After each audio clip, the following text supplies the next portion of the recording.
ನಂತರ ಏನು ಮಾಡಕತ್ತೀವಿ ಅಂತಂದ್ರೆ ನಾವು ನಿರಾಶೆದಾಯಕರಾಗಿ ಯಾಕಾರ ಈ ಕಾಂಗ್ರೆಸ್ ಸರ್ಕಾರಕ್ಕೆ ಮತ ಹಾಕಿದ್ವಿ, ಯಾಕಾರ ಈ ಪಕ್ಷವನ್ನು ರೈತ ಬಂಧುಗಳಲ್ಲಿ ಮೂಡೈತಿ. ಹೆಣ್ಣು ಮಕ್ಕಳಾಗಲಿ ಒಂದು ರೈತ ಬಂಧುಗಳಾಗಲಿ ಹೇಳಿದರು 82ರ ಒಂದು ರೈತ ಬಂಡಾಯದ ನೆಲದಲ್ಲಿ ಆದಂಥ ಚಳವಳಿ ಮತ್ತೆ ನವಲಗುಂದದಲ್ಲಿ ಮರುಕಳಿಸಬಾರದು. ಎಚ್ಚರಿಕೆಯ ಗಂಟೆಯನ್ನು ಕೊಟ್ಟಂತೆ ನಾವು ಇಲ್ಲಿ ಮಾತಾಡಕತ್ತೇವೆ.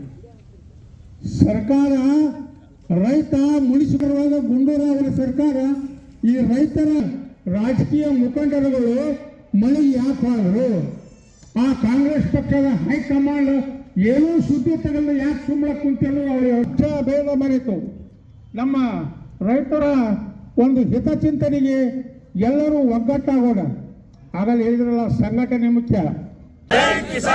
ಬೆಂಬಲ ಬೆಲೆಯಲ್ಲಿ ಗೋವಿನ ಜೋಳವನ್ನು ಖರೀದಿ ಮಾಡದ ಭ್ರಷ್ಟ ಸರ್ಕಾರಕ್ಕೆ